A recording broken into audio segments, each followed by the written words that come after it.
I'm Nicola Talent and you're watching Crime World, a podcast about criminals, drugs and the underworld in Ireland and across the globe.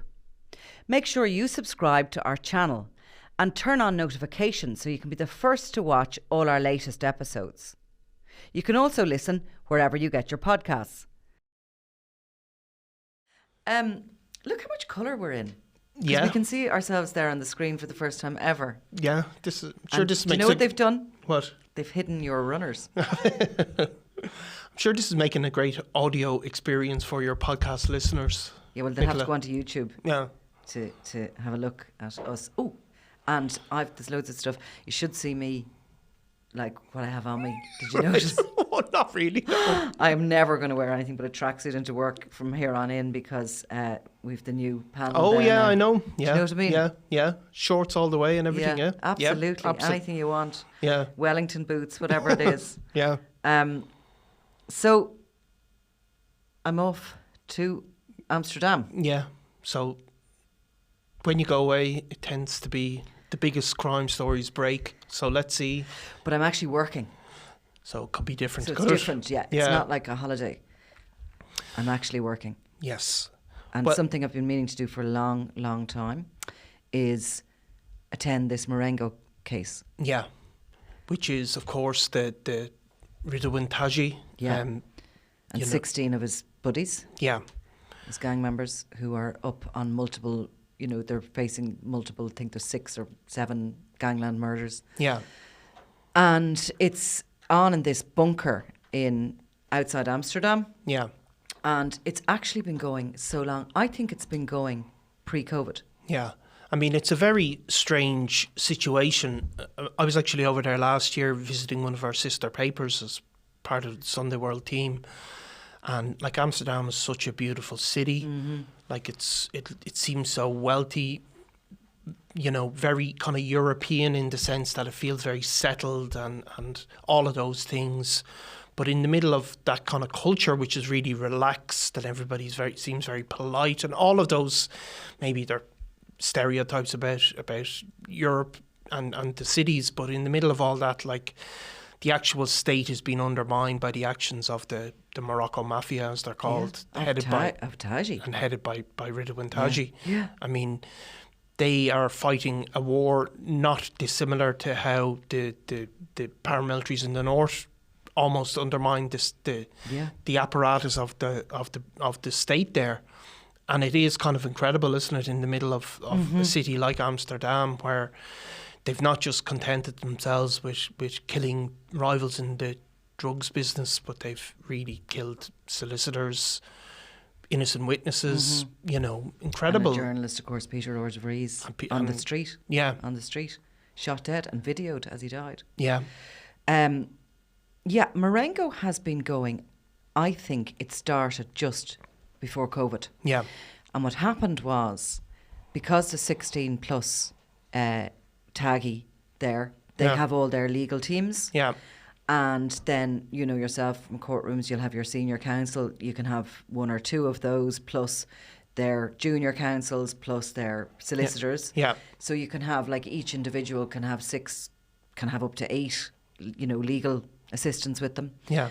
And so it's a really full courtroom. There's so many people in the dock that you multiply those numbers out. I can't, but a computer would be able to do that anyway. But you can get the picture. Yeah. There are so many people that it became a nightmare. And it's also this really high security, literally bunker. Yeah. Like it's a bomb-proof bunker where this trial is being held, because the fears were always that they would try and escape him. Yeah. When it opened that time, we're talking to our colleague Jan Meijers out in Amsterdam. He attended and he was totally taken back. He'd never seen anything like it. They talked about it being literally like, literally a scene out of Narcos on Netflix. There was helicopters, there was snipers on the roof, there was literally military to get him in and out of that bunker. Yeah. And the other, obviously, 16 suspects. So COVID delayed it hugely, and they'd open and they'd hear bits of it when they had a window of opportunity, when the restrictions were relaxed a bit. There's too many people to have it kind of on video. Can you imagine? Yeah. Hundreds of lawyers all trying to follow it and get in. And so it's kind of gone on and on and on and on. And I'd always sort of planned to go, but it just was like something that was always there, if you know what I mean. Yeah. And now I've realised that actually it's coming to its end. And in actual fact, it's possibly coming to an even tighter end on Monday. Yeah. Because Taghi's lawyer, will go into a little bit of what's gone on, but he has no legal representation anymore. And because his own lawyer, who was a very high-profile prosecutor, I mean, she looks like I'm so glad you said that. Yeah, no, well, I was going to say she looks like a goth from the 1980s. That's kind. Yeah.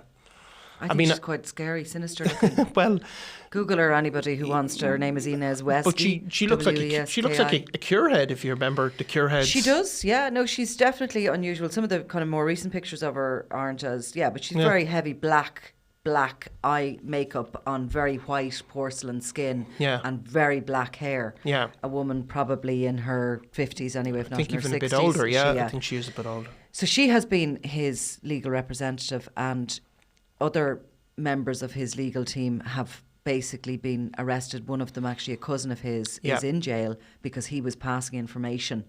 Taghi has remained a danger behind bars, arguably even more dangerous.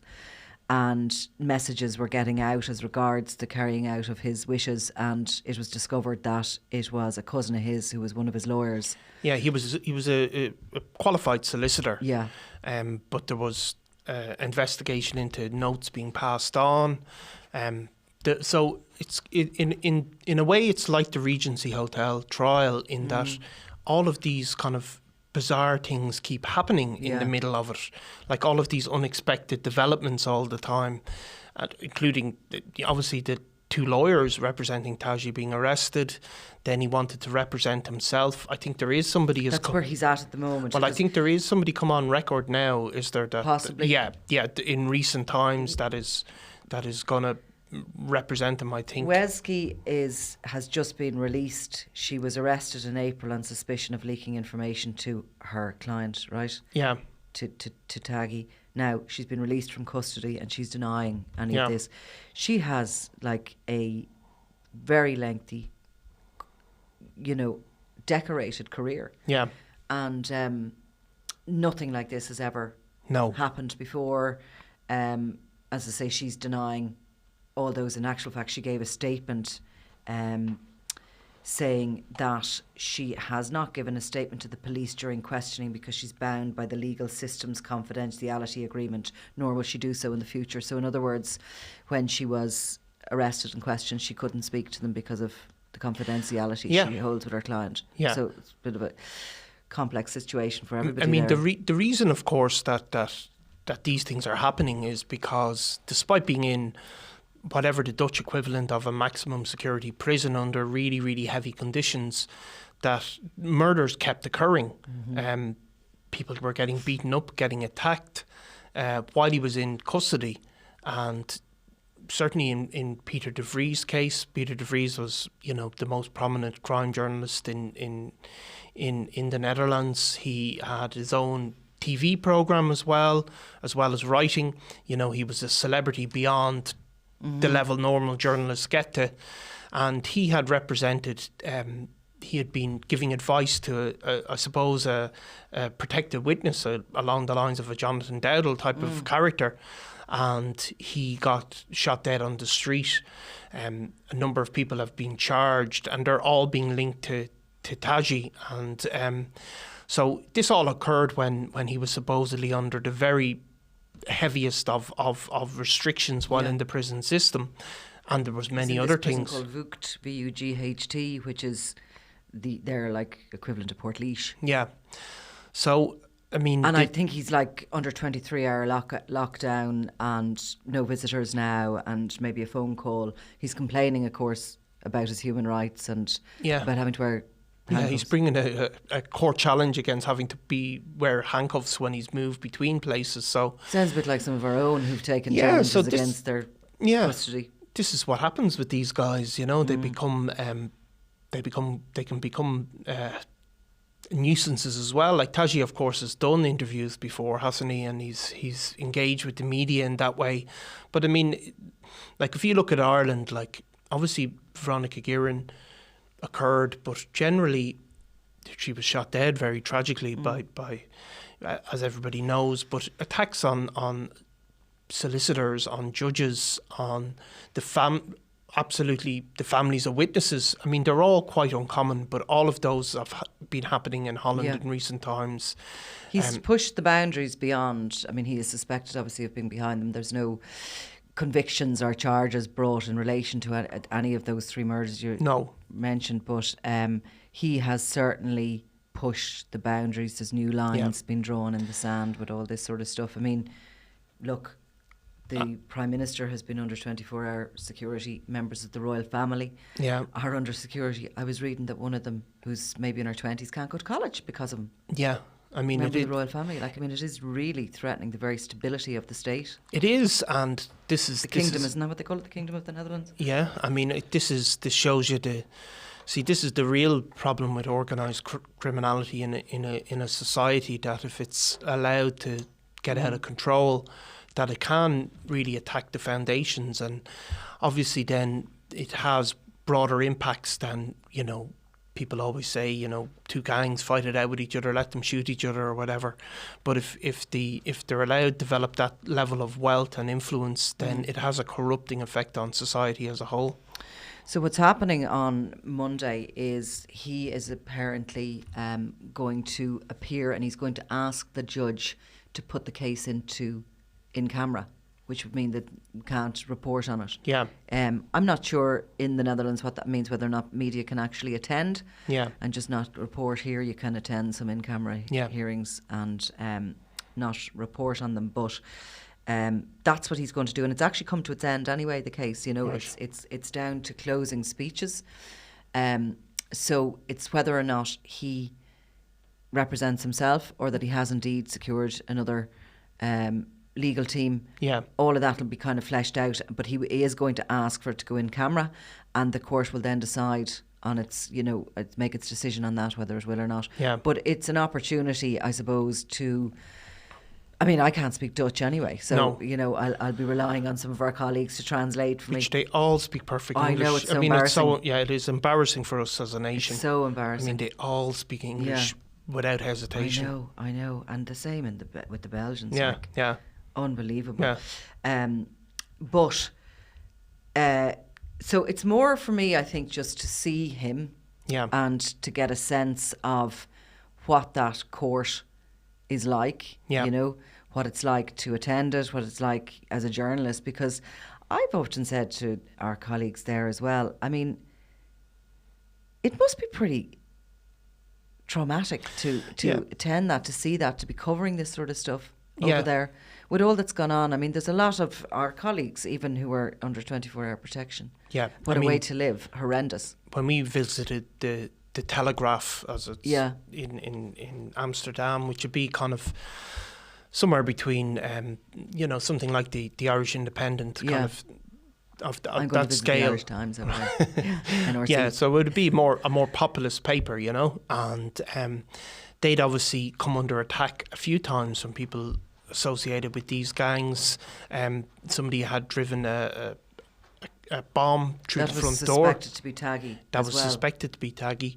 And the level of security there is just really, really intense. And they've spoken about the threats against journalists, which are really, really serious. And people are getting 24-hour armed protection, armed police officers in the newsroom.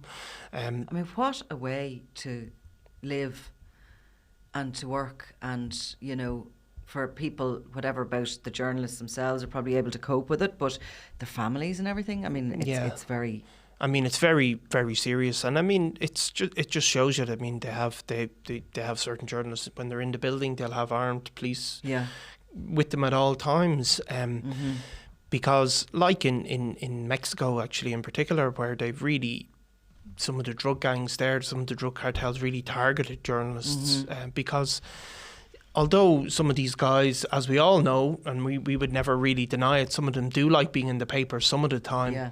But really, the more light that gets thrown on these operations, the more police attention it brings, the more political attention it brings, the more demands it brings to shut it down. And so in the Netherlands, they've really attacked the journalism as well, you know, really quite scary.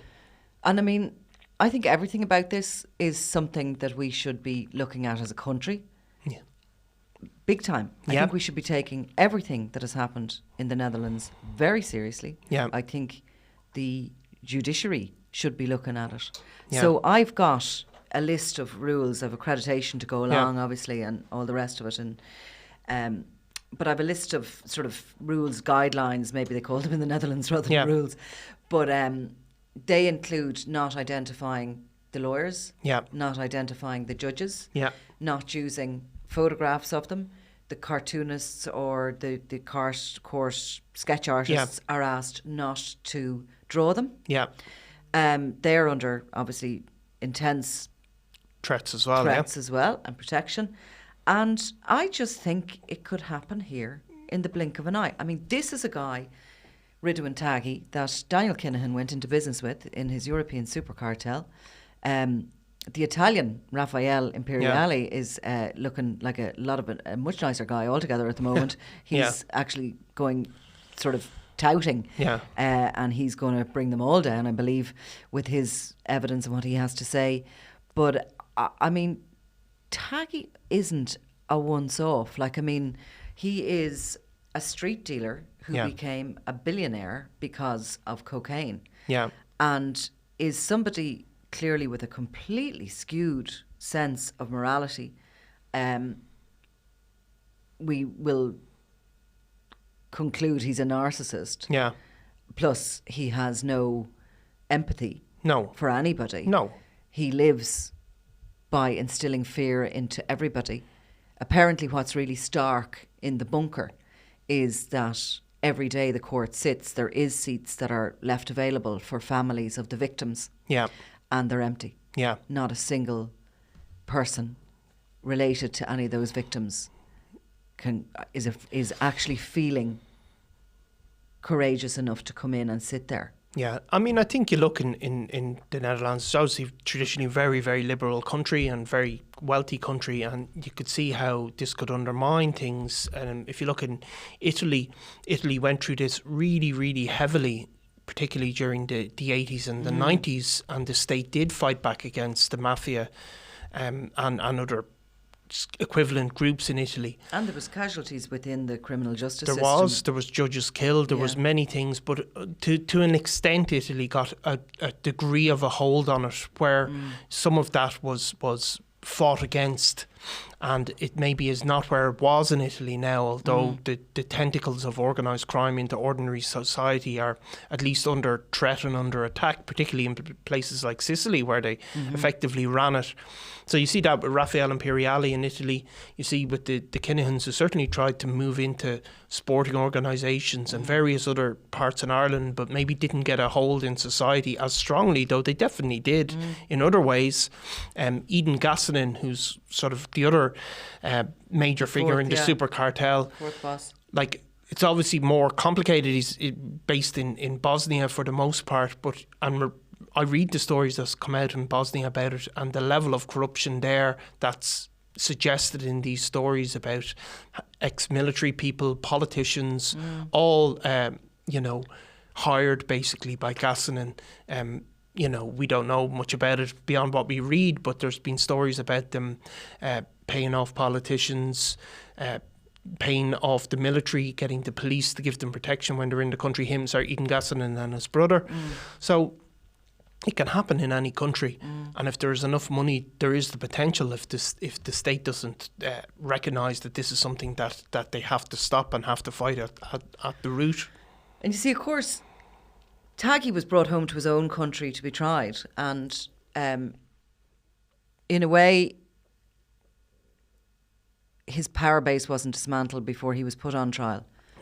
And he had a very certainly he appears to have, because he's again suspected in these murders, there's no conviction, but he appears to have had a very willing army out on the streets in the Netherlands, in Utrecht and in Amsterdam, I mean, it's a slightly different case if Kinahan was brought home here to Ireland, because it's kind of gone the other way around here. In a way, the power base has been dismantled. A lot of the sort of the Kinahan cronies are behind bars themselves at the moment, and they are seen as a weakened force. Yeah. That's not to say they aren't attempting to partner up with somebody here to continue to try and run things for them if they know they're sanctioned, they're coming to their end.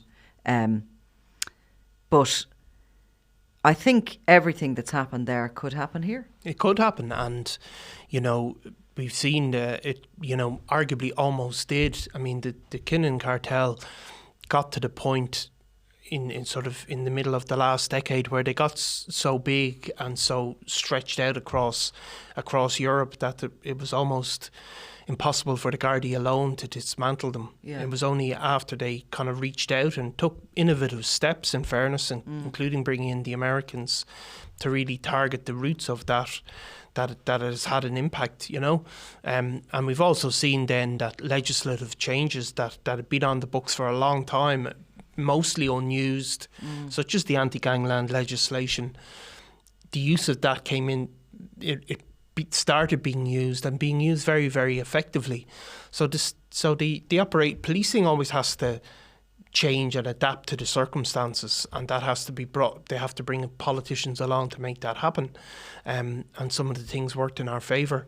But it has to be. It could happen to any country, and it has happened to many, many countries, rich, developed countries with stable systems of government, and it's to a degree happening in Belgium as well, I think, at the moment. I think so. I'm going to go to Belgium too. Yeah.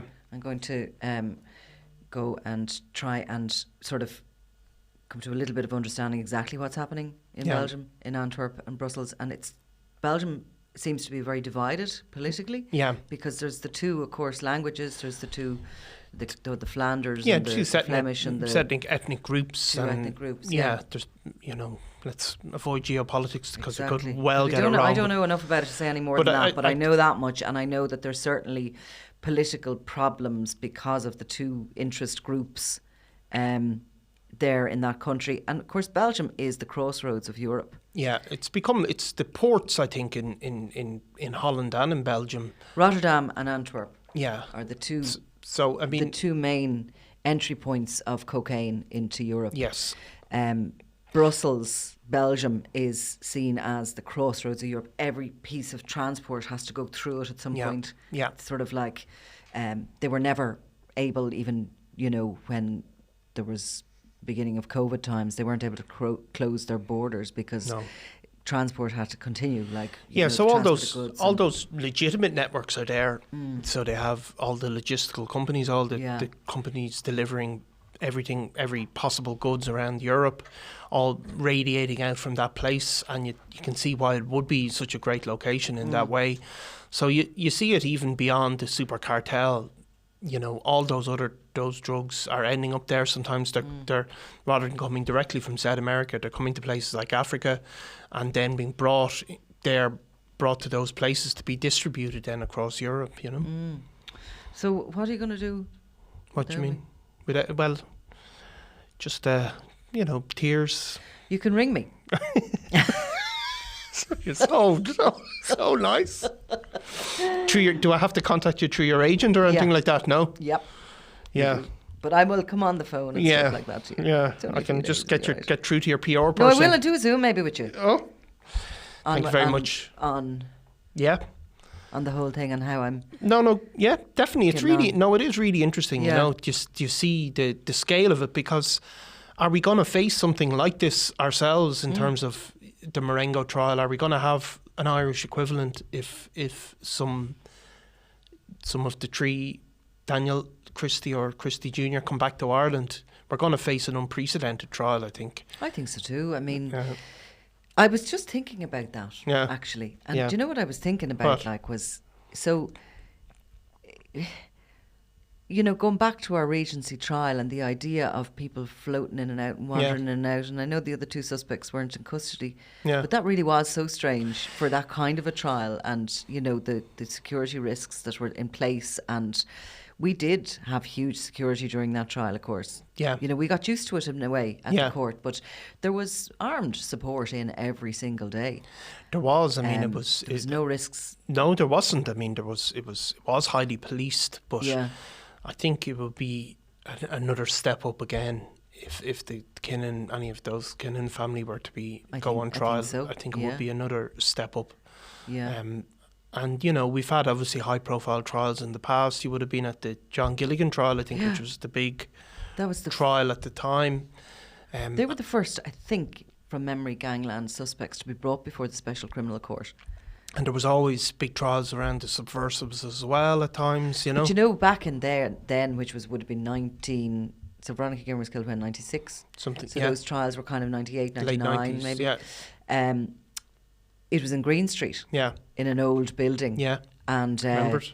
Yeah, because the other courts, the criminal courts were down, which is now where the High Court now is. Yeah, the Four Courts building, yeah. The Four Courts building. And those four courts in that central area were where the main kind of murder trials went on, and you had people sort of milling about there, and, you know...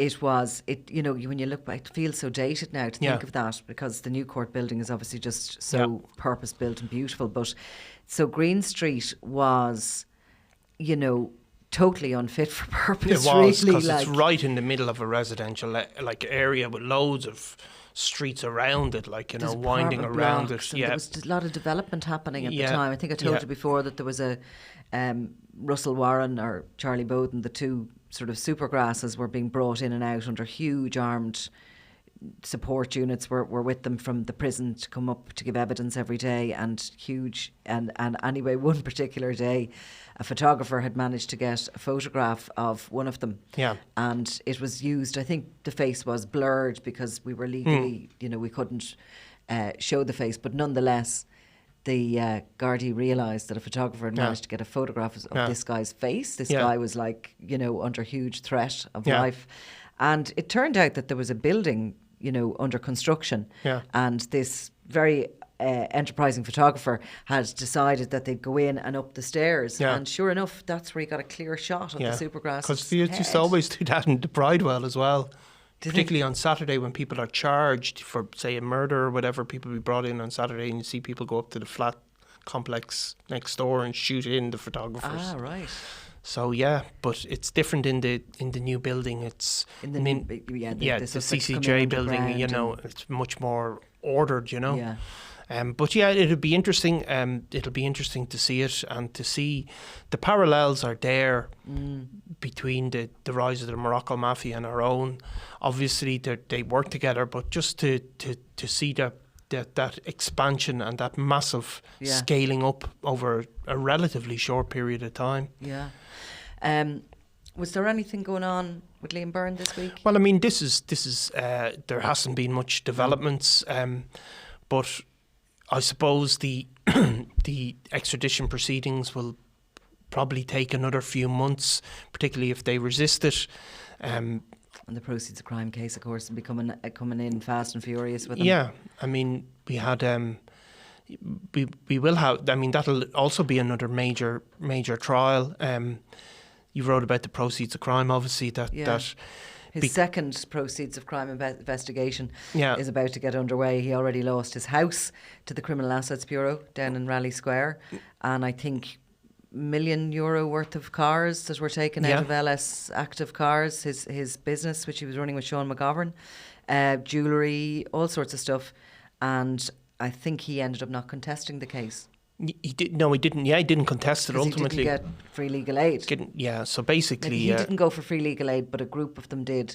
They didn't get it, and once they didn't get it, they kind of basically did a deal and gave up the house. Handed it over. So I mean, the proceeds of crime case in the UK. I mean, they'll primarily focus, I suppose, on what's in the UK itself. I don't know if they have the powers to look in Spain, which I think they do. Yeah, there's there's certainly.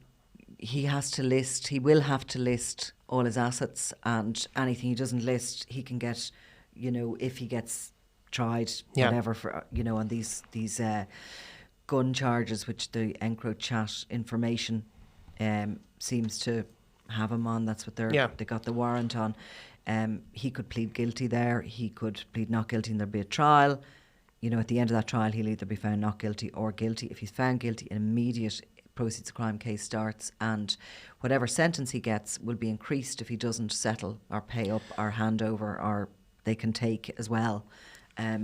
Like his role, obviously, he's been acting as a kind of a debt collector as well, and that seems to, you were writing that seems to have, he seems to have moved into the property business in the UK. Certainly there is suspicion that he has hooked up with a developer in the Liverpool area, and he certainly would have been indicating to people that he was investing heavily in properties, sort of residential and business properties. And he has told people in the past that he owns pubs on the island of Ibiza. He's suspected of having property in Mallorca. He could go, like, I mean, it's extraordinary to get hit again. It's so few years later. Like, it was 2016, the March of 2016, when they burst through the door. I think actually they had to take a saw to the door of his house in Raleigh Square to remove it. It was a bullet-resistant door. And they had to hack it off to go in and to start searching that house. So, yeah, I mean, look, he certainly accumulated a lot of wealth, or looked to have. He's shown off a lot of wealth over his time. So whatever is actually his now is going to be identified. What about Conor McGregor? Well, I mean, Conor McGregor, we had a story last weekend, the Sunday World, about Conor McGregor hanging out with one of Liam Byrne's best childhood pals, Graham the Wick Whelan, and you know how that side of his life, he was going drinking in high glamour situations at the Katie Taylor flight with Graham Whelan, who's very close to one of his sisters. So we had that story, and that's one side of Conor McGregor's life. And then he was on a TV program, a kind of a reality show for UFC fighters. I haven't watched it myself, and he was announcing that his partner Dee Devlin is pregnant again. So that, and so he was, and you know, he was on that, and there was another little thing of him buying a doll of himself with a big roll of cash. So that's one side of Conor McGregor's life. But the other side, of course, hit this week when he was accused of a sex attack by a woman. There was, I don't know if you saw during the week, where Conor McGregor was at a basketball match Miami Heat. Did you see it? No, where he came up to. So you know, he went on. He was introduced to the crowd, and the mascot was there, and he punched the mascot. Did you see it? No, I didn't see that. Why did he do that? Well, I think it was a bit of a joke, but so he punched him, and then the mascot fell to the ground. Then he punched him again on the ground. That's hilarious. So, well, I mean, Conor McGregor style hilarity. But obviously, the mascot ended up in hospital and all. Did you see this? No, any of that is so you funny. don't. Well, it's not. No, it's not funny, I suppose. But if you know, I watched it and laughed nonetheless. You know. Back to the sex attack he's accused. Well, this is the same night that mascot was attacked, right. Which was huge news across the world. What was the mascot dressed as? He was dressed as I'm not sure if it was some sort of a duck or something like that. Let's have a look. So, but that same night, that made obviously news across the world. I think it was on every single American TV channel. Him punching the mascot. But at that night, he is accused by a woman who says that she suffered a sex attack in that night. He has come out really, really strongly and denied it. Sometimes in the past, when Conor McGregor has been accused of stuff, he won't release statements, but he's come out really, really strongly on this occasion, said that he'll be vindicated, that it didn't happen, and that he has accused her of a shakedown, really looking for money. She has said that she went to the police, but that didn't work out for one reason or another, and that she ultimately went to a solicitor or a lawyer, as they call it over there. Yeah, it's a sort of a ducky type thing. But so it was that. So she has with boxing gloves on. boxing gloves on. I'm not sure it's a duck. I think it's supposed to be a boxer, is it? I don't think that's a duck. It's got no duck thing. What do you call it? Quack. No, it's gonna. Well, maybe what's the thing? A duck bill. Bill. I don't know. Not a no, we're going to bloody clarify that by the end of it. Yeah, no, it's a thing. It's an orange. It's a boxer thing with an orange hat on it and boxing gloves. Yeah. Can Google not just tell us what that is? Well, it's Miami Heat mascot. Okay, right. Go on. I'll try. I have to get to the bottom of this. So using all my investigative skills here. So obviously the woman who's made the allegation has gone to a solicitor, and that, or a lawyer, and that has then become public. He's filed a case, and think when he files a case, the affidavit, or what the equivalent is in the US, has been picked up by media organisations over there, particularly TMZ, which really focus on a lot of Conor McGregor stories. He's now, the TMZ have published a video of Conor McGregor and the woman in question meeting on the night, and he's put out a second statement, which is quite unlike him, really denying things strongly. So we're not, I think, going to go into the details of the allegation, but obviously Conor McGregor, has been before the courts. He's currently before the courts in Ireland on a very sort of relatively minor driving charge, in fairness to him. He's been before the courts again in Ireland for assaults in pubs. He's, so these are the things that are following him around. But he's huge news across the world. There's just no doubt. Now and then, doesn't he? Now, one of the things that comes up when you say Miami Heat mascot, one of the most Googled things about it is, what is the Miami Heat mascot supposed to be? What is it? Well, it doesn't say. It's called Byrne. Now, it looks more ducky from the front. Yeah. So what would you call that? Well, I would say it's a. I'm going to find it out, Nicola. Now, How are you going to find it out? I'll just do it better than. I'm just I've better just at this Googled stuff. that, and it doesn't. Oh wait, now. Byrne. Yeah. Is the mascot of the Miami Heat, the NBA basketball team. Byrne is a rough anthropomorphic depiction. Very good. Of the fireball featured on the team's logo. So what does that mean? Can you explain? No, you say that word again. Anthropomorphic. So it basically means it's anthropomorphic. No, there's no pro. It's anthropomorphic. Yeah, but it means the kind of the anthropomorphic. It's the personalization of a. Did you Google that? No, I didn't know. It's where where they turn they use it in Disney cartoons, where they turn an animal into a kind of have human-like qualities. But it's not an animal. No, but it's where you're turning a fireball into a creature with human-like qualities. That looks like a duck. That looks like a. I don't. I know I haven't explained that right, but it's basically giving things that don't have qualities, human-like qualities. It, really, and have a look at it and then just work it out for themselves. Because anyway, that really wasn't the point of all that you were discussing there. Which was quite.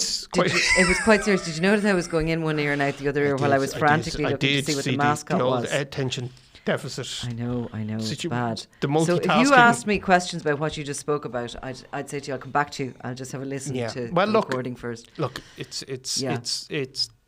this is something that we're going to hear more about in the near future anyway, Yeah. A lot of things seem to happen for him, and then they all seem to die down as well. Some of them do, Yeah. He's so high profile, though. I've said it before. He's so famous. Yeah. I mean, it's amazing how famous he is. But I don't bother watching what he's doing. No, you don't. No, but he is an amazingly famous person. He's up there in the top 10 in the world or whatever. I don't know how you would quantify that, but he is so everything that he does becomes news. This is obviously a very serious allegation and should be treated as such, but he's denied it really, really strongly. Okay. So that's it. So I'm allowed. No, I've enough now. Yeah. Enough stuff in my brain for this week, I think. No, you're allowed to ring me. I'm allowed to ring you, yeah. Yeah, but not like harass me. Well, I'm not, like, by law, I'm not allowed to harass you, Nicola. So. So you're allowed, I'd say ring, and if I don't pick up... And am I allowed to make like personal, am I allowed to have a personal conversation when I ring you, or no? Well, no, you can, yeah. If there's something... No, not too much heavy feelings. If you need some advice on what? fashion, or the usual things I give you advice on. Things I constantly ignore. Did you get a new shirt? I did get a new shirt. Yeah, I was in H&M during the week. Oh, and what happened there? No, nothing much. No, really? You going to tell us, or do I have to tell it? No, I tell it because it's a soul incident. Poor Niall. I just always bring up something that you don't want me to bring up, don't I? No, well, I'm just... and I always get in there first too. So, look, I was in H&M, which, buying myself a T-shirt before collecting my son from school. And to buy yourself a new pair of runners. I may do it. And a man, a very polite and nice man, stopped me. I was wearing my headphones, and he said, "Can I get a selfie?" Now, see, these things probably happen to you regularly, Nicola, don't they? Like, I know, walk down the street, people shout at you and stuff like that. Oh, Nicola! Yeah. So this is the first time it happened to me, and I said, absolutely. So you had to stand there in the middle of the supermarket. So I think I'm H&M, yeah. So pity I wasn't in B2 or whatever. But and did you go?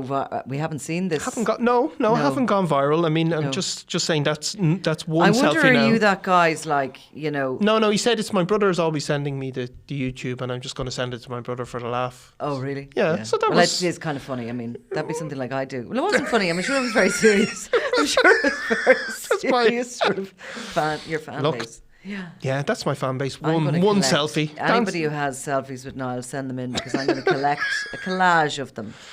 I could actually put them up along the wall here. Look, Dancing with the Stars, here I come. To busy things up. I mean, could we be brighter and more colourful? I love it. Look how colourful we are. Yeah. Fantastic. Again, it doesn't work as well on the Spotify or Apple. Okay, well, look, enough of this nonsense. Yeah. I'll be in touch, and we'll have something of interest to talk about next week at least. Yes, and any embarrassing things I tell you in private, they'll also be brought up. Exactly. All right. Thank you. Bye.